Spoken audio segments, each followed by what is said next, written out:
Expo Inter é Pampa. Oferecimento Biscoito Zezé. Carinho que vem de família há 50 anos. Stara, evolução constante. ABPA, Associação Brasileira de Proteína Animal. Genética de frangos de corte Ross. Mais carne, mais eficiente, mais lucrativo. Ovos Mantiqueira. Para a família inteira, ovo é Mantiqueira. Simers, 40 anos. Próximo para você ir cada vez mais longe. Invista no agronegócio sustentável com o BRDE ao seu lado. Cotrijal, todos juntos somos fortes. Venha conhecer o novo estande da Chevrolet na Expo Inter e surpreenda-se. Unimed Porto Alegre, cuidar de você. Esse é o plano. Apoio Senar RS, a Escola da Família Rural. Realização TV Pampa e 41ª Expo Inter. Nossa gente, nossa força. Retornamos aqui diretamente do Parque Estadual Assis Brasil com a nossa 41ª Expo Inter. E ganhamos reforços aqui.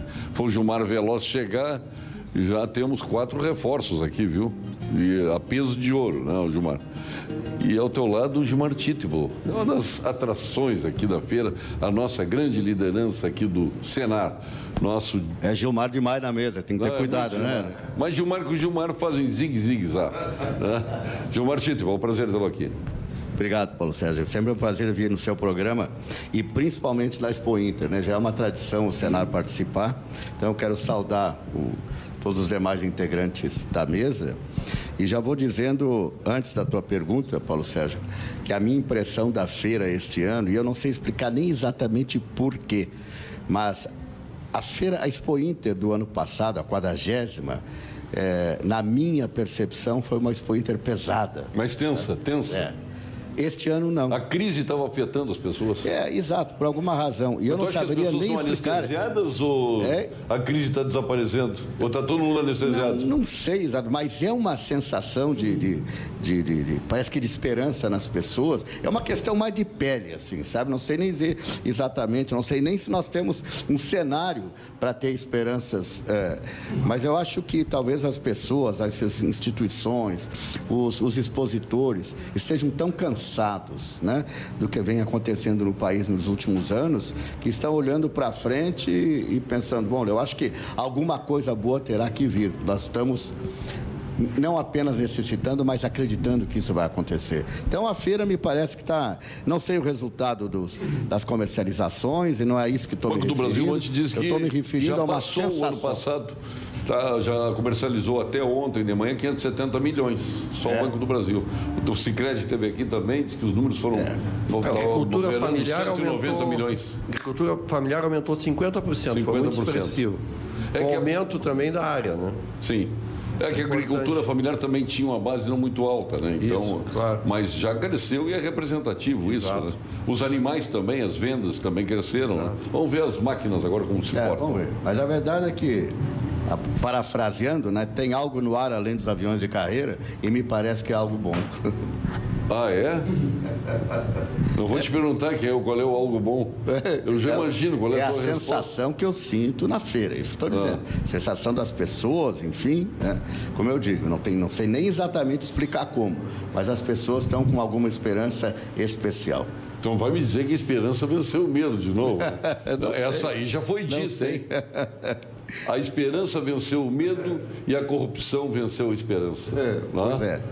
Foi isso que aconteceu. Mas vamos aguardar, vamos ver. José Américo Fagundes Machado, um homem de larga tradição. O Zé Américo foi diretor de banco, foi banqueiro.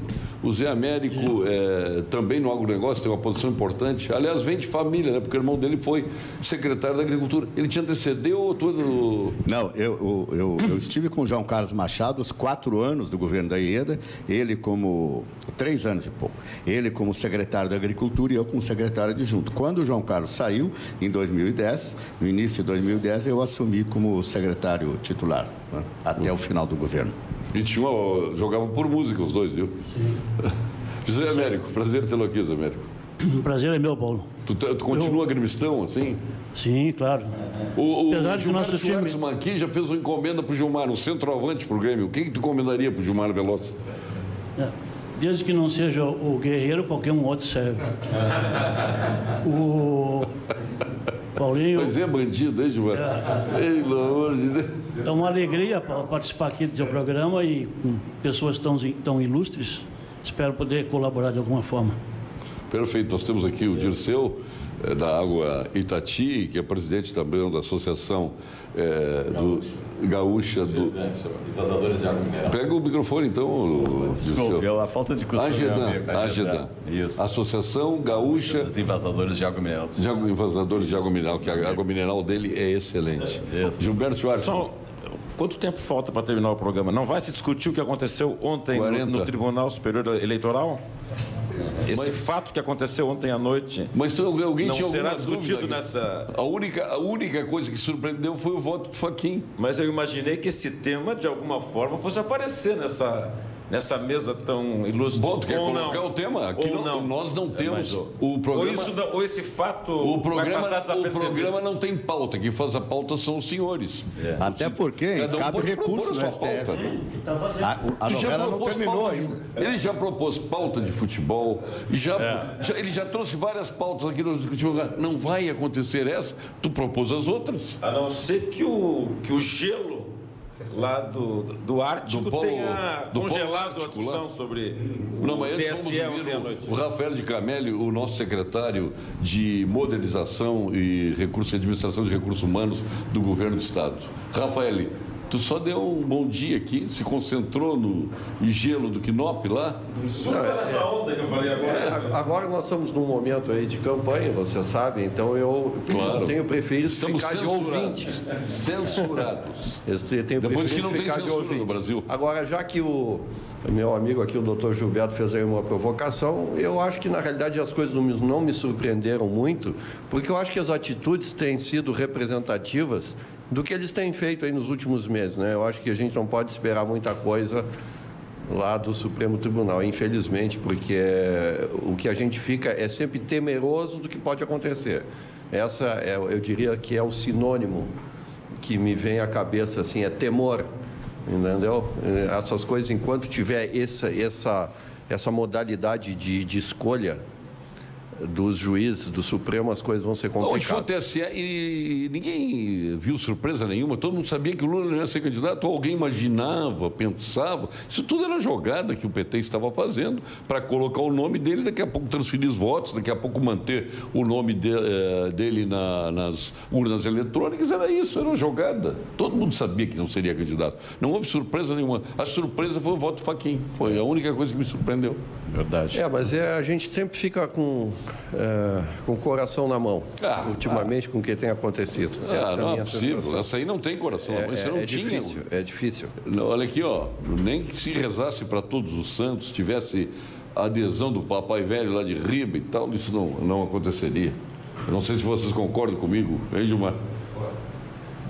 Eu digo o seguinte, eu acho que o cenário brasileiro me lembra muito um desfile de escola de samba, que a gente olha, vê aquele monte de gente se mexendo para um lado para o outro, alguns gostam, outros não gostam, mas se alguém não explica o que está acontecendo, ninguém entende. Tentem identificar numa escola de samba o que significa determinada ala, que história estão contando. Não é possível ler isso. Tá? Então, a história que passa na nossa frente está muito difícil. É um samba de doido, de interpretar. Eu ia dizer, talvez mal comparando com uma escola de samba, mas quem sabe não, talvez bem comparando. O outro Gilmar Veloz, te surpreendeu ontem, não? Te esperava coisa diferente? Não, eu acho que não. Eu acho que foi tudo dentro do normal. Eu só vejo aqui dois que estão com o coração na mão. O voto do ministro os dois de verde e oliva. Sempre votou contra o Lula. Ontem ele deve ter tido uma razão por ter colocado a favor, mas eu acho que não. Assustado, só estavam os dois de verde e oliva aqui no programa. O Rafael e o Gilberto. Mas eu acho que o Fachin é um juiz respeitável, porque ele tem feito decisões muito bem pensadas, sempre pensando na retidão, e eu acho que ali será que não foi o Gilmar Mendes que deu o voto? Acho que uma convicção do ponto de vista jurídico, da questão da hierarquia de decisões. Será que ele não entendeu que o voto dele já estava vencido e votou daquela maneira? Pode ser, mas eu acho que ele é uma pessoa respeitável. Assim, Não acredito. Teve decisões boas até alguma agora, coisa que ele entenda que deveria... Uma coisa jurídica. Jurídica. José Américo. Olha, eu acho que para mim não foi surpresa, mesmo considerando que grande parte dos ministros foram nomeados pelo Lula e a Dilma, né? Mas mesmo assim, Mas acho o Barroso foi que todo mundo era apreensivo com o Barroso. Para mim, hoje, no meu entender, é o melhor ministro do Supremo. Sem dúvida. O melhor ministro Supremo, Barroso. E foi aprovado pela Dilma. E o parecer dele como relator foi maravilhoso, né? Foi uma aula. Foi. Mas não foi surpresa. Mas tu não estavas assustado? Não. Bom, só tem os dois verdes de oliva até agora. Você estava assustado, Knop?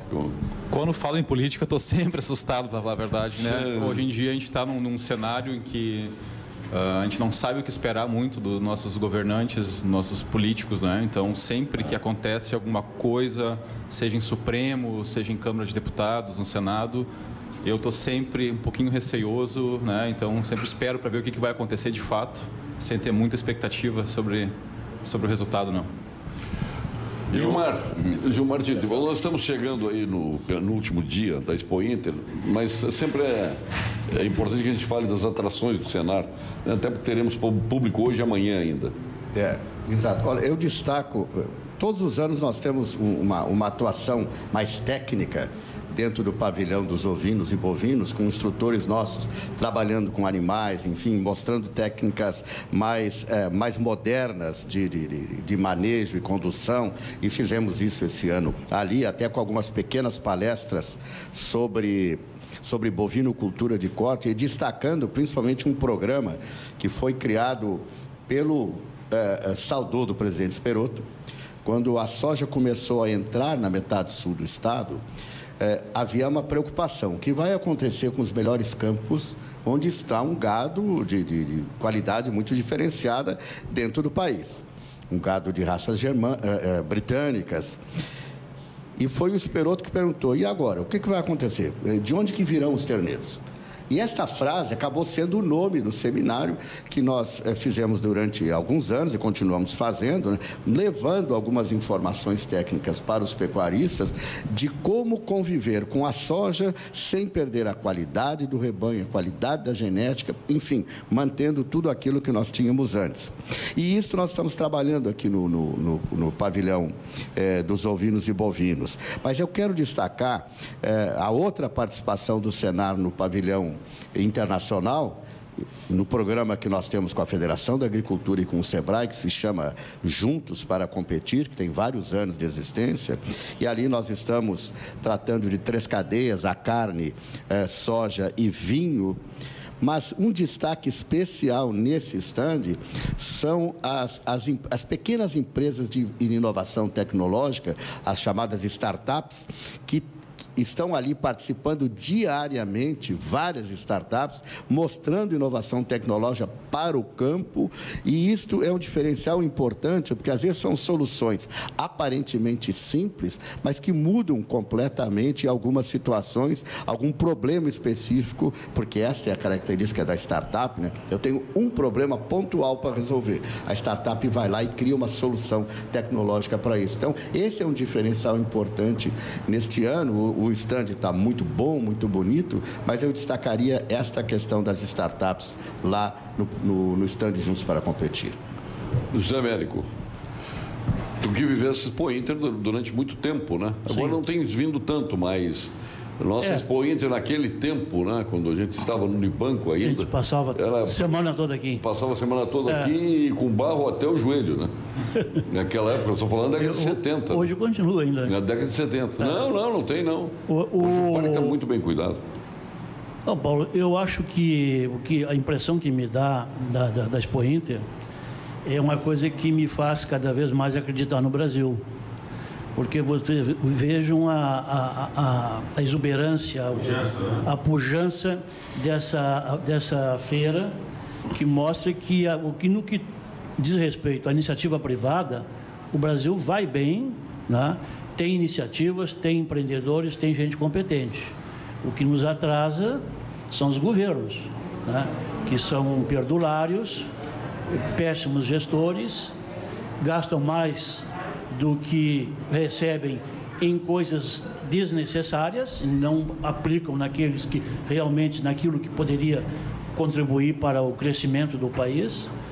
Então, é uma dicotomia aqui. Quando fala de iniciativa privada, as coisas vão muito bem. A Expo Inter todos os anos cresce e fica mais forte. E nas outras atividades também da indústria, comércio, é a mesma coisa. Agora, quando fala em governo, aí as coisas realmente ficam complicadas. O Gilmar Veloz. Também, Gilmar, todo ano ele carimba a sua presença aqui na Expo Inter. E faz as suas compras. Até hoje à tarde nós vamos aproveitar uma folguinha para ir lá na agricultura familiar, lá fazer as nossas compras. Gilmar, vamos passar, visitar o Senar, né? Vamos dar uma circulada por aí. O Gilberto Schwartzman chegou cedo hoje com o seu netinho aí. Eu vi. O netinho já aprendeu muitas coisas, né, Gilmar? Então, Gilmar, de novo, seja bem-vindo aqui, né? Obrigado. Sabe que a casa é tua. Obrigado e parabéns. A Expo Inter sem velocidade não é Expo Inter. Tendo o Gilmar Veloz aqui, é velocidade na certa, né? Não, e parabéns mesmo. A gente que vem ocasionalmente, como eu venho, não estou aqui toda semana, mas eu faço as palavras do secretário ali, que realmente a feira vem e tu contribui muito para que a feira chegue no estágio que está hoje. A gente nota a diferença para melhor. Realmente, parabéns para a Rede Pampa, para ti, Paulo Sérgio, que é o responsável também por essa... nós estarmos aqui contigo e trazer todas essas pessoas aqui que realmente contribuem muito para o Rio Grande do Sul. O Di Camelli é secretário de Modernização Administrativa e de Recursos Humanos. Eu me lembro, tivemos o Beltrão, que foi da desburocratização, não resultou em absolutamente nada no país. Na verdade, nós precisamos de modernização, nós precisamos de um RH consciente, que é difícil fazer RH com concurso público, né? Porque muitas vezes entre os concursinos, né, ou concurseiros, como gosta de dizer o Eduardo Lima Veiga, e essas pessoas entram, mas tu não sabe a real capacidade das pessoas. Muitas vezes a pessoa tem sabedoria livresca e nada, tu bota na prática, não acontece absolutamente nada. Não é difícil digerir as coisas dessa maneira, onde tu te acerca de pessoas que ali estão por concurso. E que muitas vezes não dizem nada a respeito de um determinado tipo de gestão. Isso é verdade em parte. Eu gostaria de dizer para vocês que eu venho da iniciativa privada, entrei no governo justamente para fazer gestão e, na realidade, o que eu posso dizer é que eu tive uma grata surpresa com o desempenho do funcionalismo, pelo menos no que tangiu a minha secretaria, que são em torno de 400 funcionários diretos. O que eu pude ver é que as pessoas respondem quando elas têm objetivos, quando a gente tem projetos e quando a gente coloca as pessoas para desempenhar as suas funções de acordo com as qualidades que elas têm, as coisas ficam muito próximas de uma gestão privada.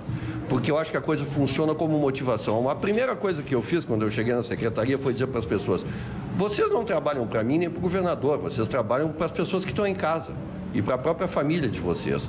Do desempenho do trabalho do funcionário vem o bem-estar da sociedade como um todo.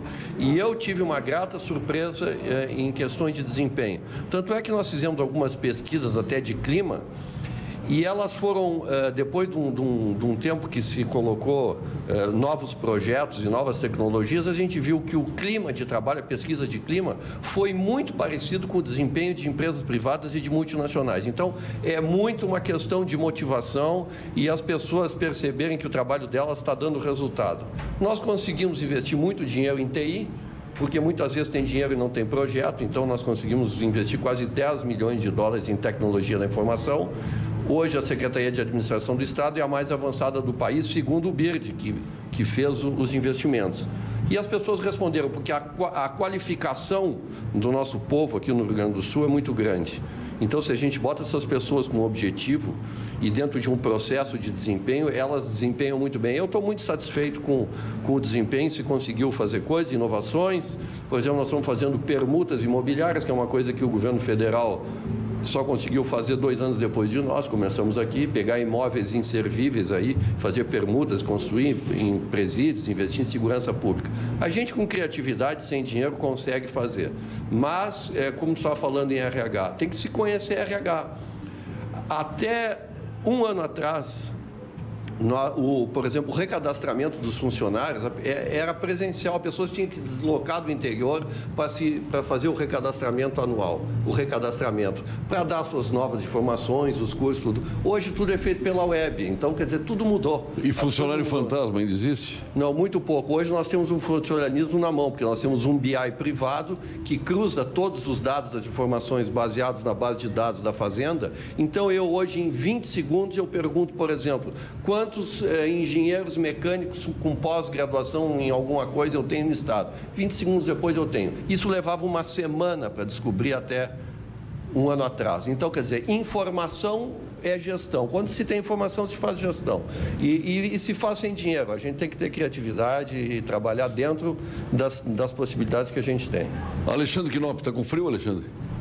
Olha, nunca mais vou passar frio na minha vida, você pode ter certeza. Qual era a temperatura lá? Do Ártico, né? Não pode ter frio. Qual era a temperatura? Olha, no inverno, que eram durante 4, 5 meses, né, a temperatura chegava, as mínimas aí a 50, 52 graus negativos. Mas tu não está vivendo em iglu lá, não? Tu vivia em casa? Vivia em container. Container? Container, toda a vila é de containers. Então, mas com calefação, dava para ficar bem tranquilo, né? Mas o que se fazia durante o dia com a temperatura dessa? Olha, lá como é muito setorizado, né? Estava no Ártico canadense. Ele morou 2 anos no Ártico. O que acontecia muito lá era, durante o inverno... Vocês perderam, né? Lá ofereciam as moças para casar com ele. Todo mundo queria casar as moças com ele. Eu achei bonito por um tempo, mas depois eu entendi que não era Não, aí assim, o pai, né? Convida, vocês não estavam aqui, só para relembrar, até para o telespectador que ligou agora, o pai chama ele para um jantar e apresenta a filha, que chega lá toda de branquinho, com 11 anos de idade. E elegeu ele para casar com a menina. Vê como é que são as coisas. No Canadá, lá ainda em Canadá, né? Então, bom, sentia que estava escrito passaporte na minha testa, né? Porque era a única forma das meninas saírem daquela comunidade e habitar o sul realmente era através de um casamento, por exemplo, com alguém de passagem. O que era o caso, né? Mas no inverno as temperaturas facilmente chegam a 50 graus negativos. E o que tu bebias lá? Porque eu tô falando esse frio, me deu vontade de tomar um cunhaque, rapaz, que tu não imagina. Eu já estou aqui no... Deixa eu... Não dá vontade de tomar um cunhaque? Deixa eu lhe dar notícia que as reservas lá no Ártico são secas. É proibido qualquer tipo de álcool. Então não pode ter álcool lá. Então, mas que bárbaro, até isso. Sem sol... Sem internet, sem trago, sem álcool, sem... Atividade econômica lá. É tudo sem. É basicamente... Atividade econômica. Lá é com certeza uma comunidade que dá muito prejuízo para o governo canadense, mas tem que ser habitado. Por que isso? Começou a descongelar o Ártico de uma forma bastante acelerada, então o Ártico é rico em minérios, diamantes, as mineradoras estão cada vez mais focando os seus olhares para o Ártico canadense. Então, o governo realmente trabalha por lá ou essa ocupação é feita por civis? Bastante militares. Bastante militares. Isso. Nos anos 60, nos anos 50, o Canadá instalou, junto com os Estados Unidos, alguns radares para tentar, com uma antecedência, visualizar algum míssil vindo da antiga União Soviética. Então, são vários radares que ficaram desativados nos anos 60 lá, com problemas, né, de resíduos nucleares, combustíveis.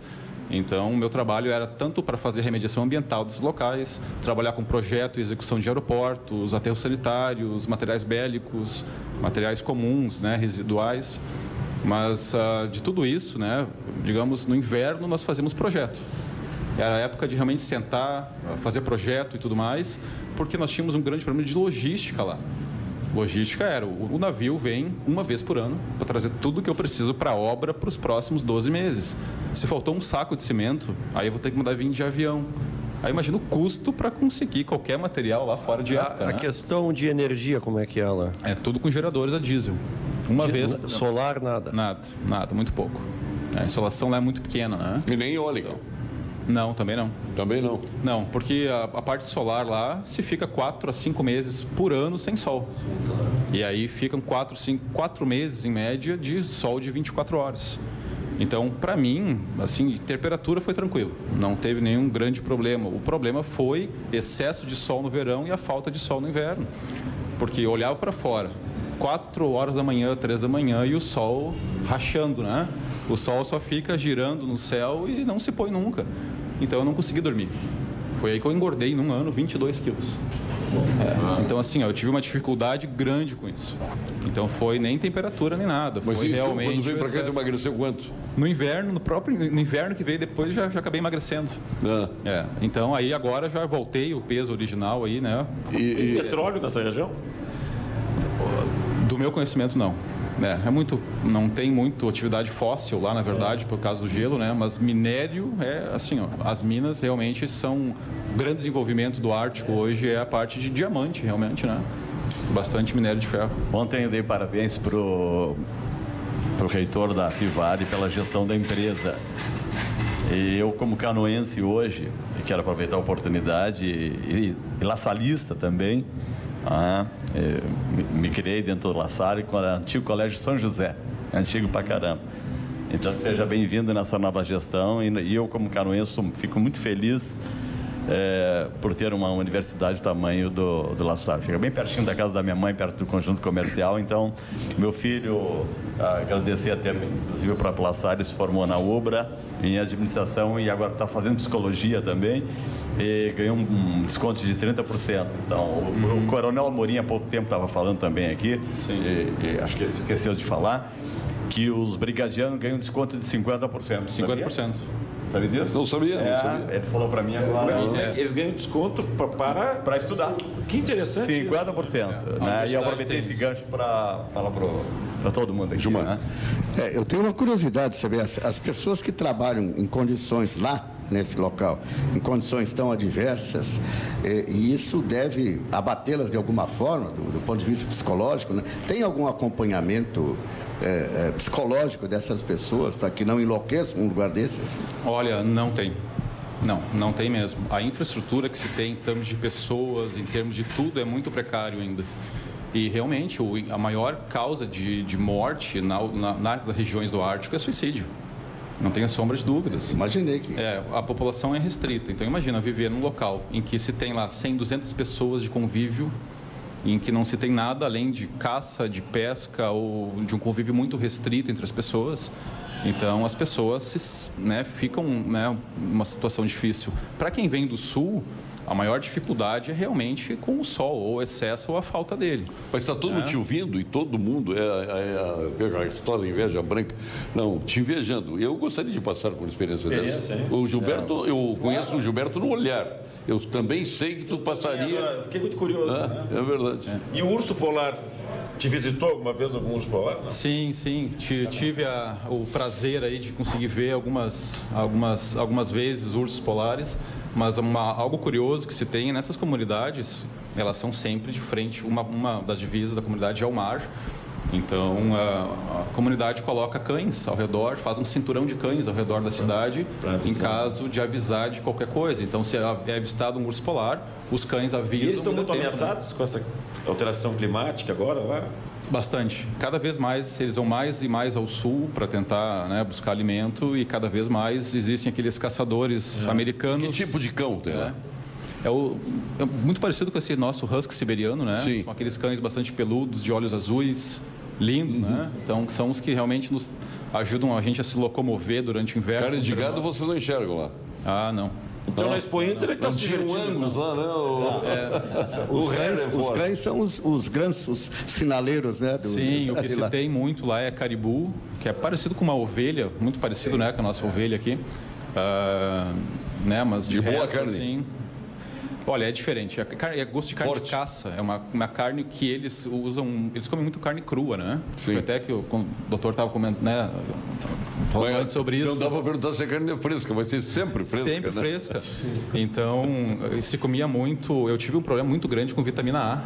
Claro, não é da minha área, mas quando a gente fazia... qualquer coisa que vinha da comunidade, do mar, uma baleia, ou focas, era tudo dividido entre os membros da comunidade. Então, o que era mais apreciado era comer o fígado da foca cru. Claro. Mas a foca era morta, já pegava e comia. Vitaminas enorme. Mas o problema é que meu corpo não estava acostumado com isso, vamos dizer assim. Eu tive uma overdose de vitamina A, em que não foi das melhores experiências, né? Mas qual é o sintoma? Eu fiquei branco igual uma folha de papel, na verdade. Anemia. Fiquei bastante mal. Mas não é carregado de ferro?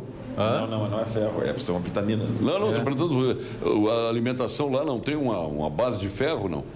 Tem bastante proteína, né? Proteína. Excesso de proteína. A minha dieta, assim, durante o inverno era de torno de 6 mil calorias dia.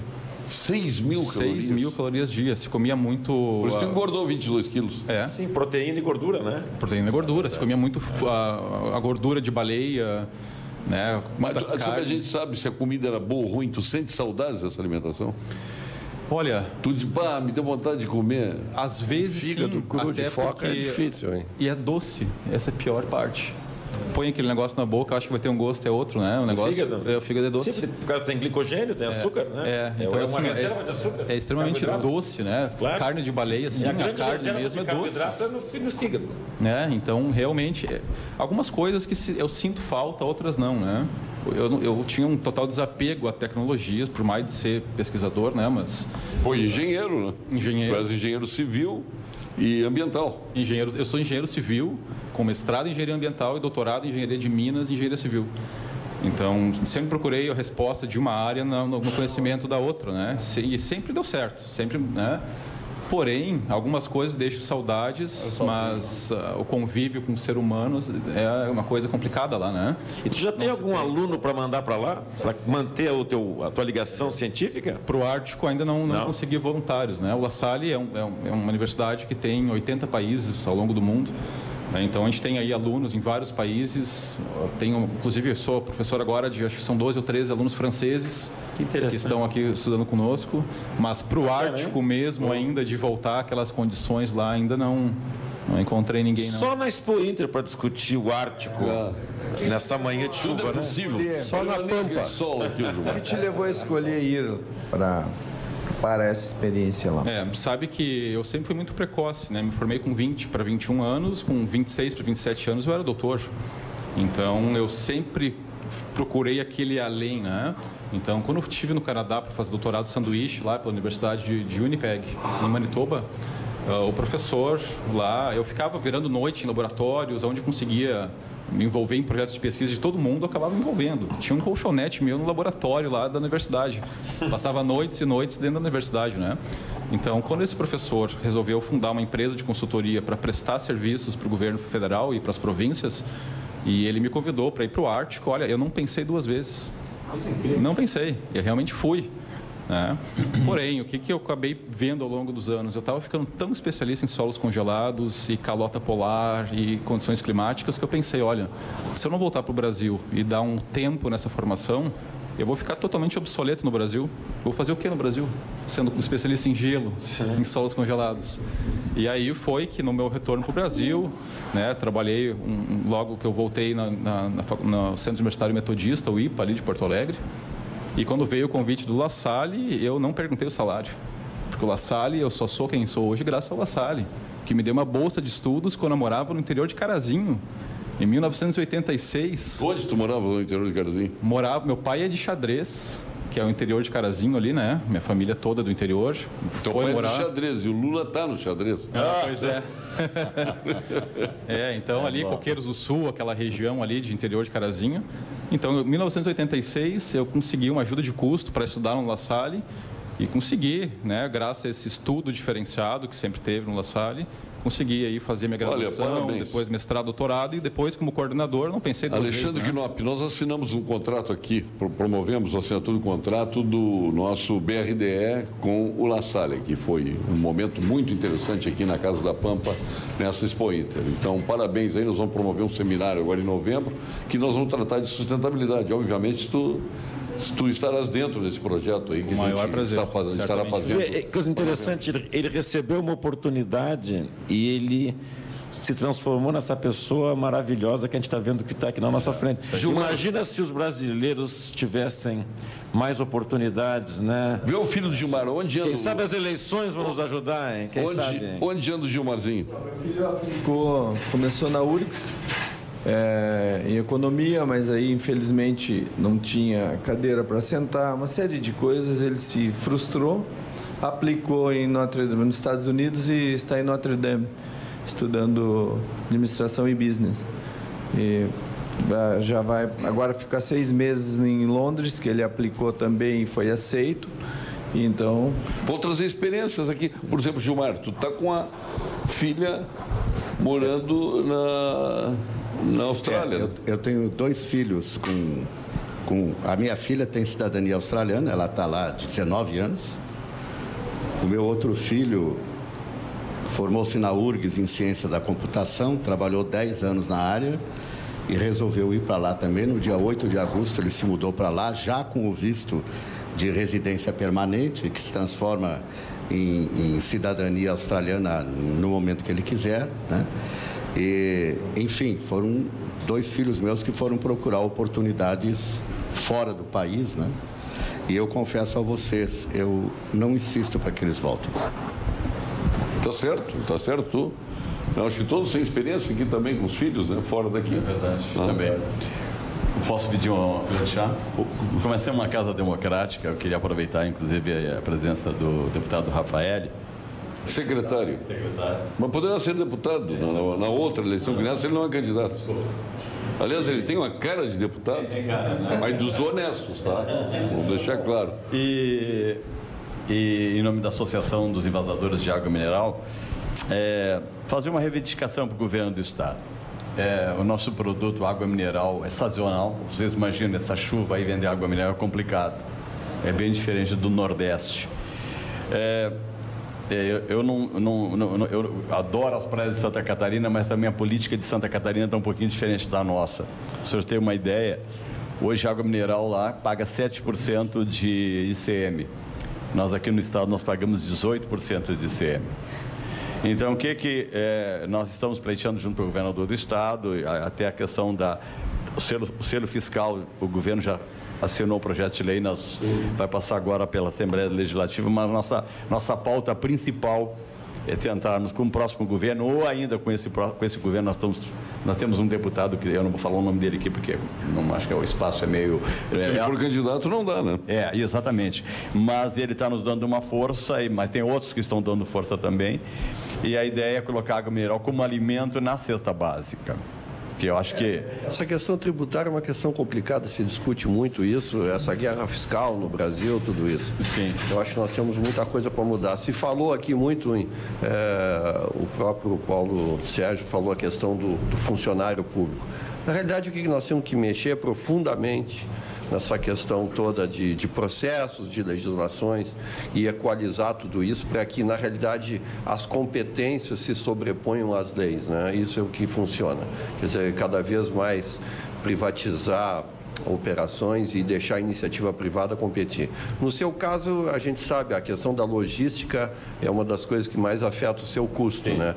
E isso está se falando em transporte, isso se fala em fronteiras e tudo isso. Quer dizer, a água mineral tem que ser vendida dentro de um determinado raio, porque senão ela nem se paga. Isso. Né? Mas você sabe que hoje vale mais a pena, fala as fontes maiores, vender em Santa Catarina, por causa da tributação, até do que, embora do frete. É por isso que eu coloquei isso. Apesar de tudo isso, lá compensa por uma simples questão tributária. Eu quero pegar assuntos pertinentes a cada um. Agora, o Instituto Kaplan, que é seu, está cuidando também do Hospital de Taquara, né, que já falamos disso no programa, mas é importante que se ouça do próprio Dr. Gilberto Schwartz. Tem uma turma de jovens médicos maravilhosos, quase todos eles formados por nós ali no Clínicas, que estão assumindo esse desafio de melhorar o atendimento oncológico na região de Taquara e todos os municípios vizinhos. Então, aquela comunidade está de parabéns. Eu estou muito feliz com isso. Uma boa lembrança. Já foi elogiado aqui, inclusive, por um cidadão de Taquara aqui, que elogiou o Instituto Kaplan. Está fazendo uma revolução. Para qualquer pessoa. Toda a região. Qualquer pessoa que só tem o SUS, quem tem qualquer cidadão. Isso que é bonito, né? Zé Américo, metade sul. Tu que és um homem da metade sul, tu és de Arambaré, Tizibe, que é de Camaquã. Mas a metade sul, que era uma região arrozeira, por exemplo, Cachoeira, que foi a capital nacional do arroz, hoje é o segundo município, né, em produção de arroz, só perde para Tupanciretã, que continua em primeiro. Santa Vitória. Soja, perdão. Não, São ontem deram aqui o ranking. Arroz? O pessoal... Não, tô falando de soja. Passou para soja. Isso te preocupa, tu que és um homem que já viveu o arroz? Essa transferência de cultura? Não. Porque a região de soja é muito diferente. A área da soja, o terreno da soja é muito diferente, né, Gilmar, do terreno de arroz. Então, seca toda uma área para produzir soja. Como é que tu vês isso? O pessoal está falando, o Paulo, discordando, não é muito diferente a terra para soja e arroz. O problema é só de umidade e de esgotamento. O excesso de umidade prejudica a soja. Mas a qualidade... Nós tivemos aí, há 2 anos atrás, né, Gilmar, um prejuízo brutal na soja da metade sul, hein? Por excesso de água. Sim, mas nossos agricultores, eles já conseguiram dominar, já estão com domínio de plantio nessas terras chamadas de várzeas, onde predominava sempre o arroz. Hoje já é um domínio bem grande, já conseguem produtividade muito alta, e isso certamente que veio enriquecer a metade sul do estado. Isso foi uma coisa positiva. Gilmar. Gilmar título. A verdade é a seguinte, a soja em terras muito baixas, ela realmente não vai bem. A não ser que seja um ano de grande estiagem, aquela terra mais úmida faz com que a soja produza bem. Um ano com chuvas, se a soja foi plantada em terrenos baixos, ela vai dar uma péssima produção. A soja entrou na metade sul muito mais nas áreas um pouco mais elevadas, né? Ela tirou o espaço, digamos, das pastagens, mas não chegou a tirar espaço do arroz. O arroz mantém o seu 1 milhão de hectares cultivados na metade sul, 100% irrigados por inundação. 1 milhão de hectares. Mas estamos 1 milhão de hectares também, Gilmar, foi o que entrou de soja na metade. O Expo Inter é Pampa. Eu quero mandar um grande abraço para uma pessoa muito conhecida tua comadre, Sandra Gadré, né? Esposa do fundador da Rede Pampa, que está de aniversário hoje, viu? Já tinhas lembrado disso? Sim. Já tinha lembrado. Manda então, um abraço para Sandra. Para o meu querido Cláudio, que mandou uma mensagem agradecendo pelo programa de hoje. Cláudio é a esposa. Tá te mandando um abraço. Eu recebi. Mas qual é Cláudio? O Cláudio é um rapaz maravilhoso que é fruto daquele programa lindo que tem ali do Albergue João Paulo II para meninos mais desassistidos e que Obrigado, a gente Gilberto. ajudou a fazer crescer. Estamos encerrando o Expo Inter Pampa de hoje. Nós retornaremos amanhã neste mesmo horário. Agradecendo aí o José Américo, Gilmar Veloz, Gilmar Titibon, o nosso querido amigo Dirceu Neto, que é da Água Itati, o nosso Gilberto Schwartzman, nosso grande ecologista, o melhor do planeta, nosso secretário Rafael de Camelli e o nosso Alexandre Quinop, coordenador dos cursos de Engenharia Civil e Ambiental do La Salle ou da Unila Salle. Muito obrigado, até amanhã com mais um Expo Inter Pampa.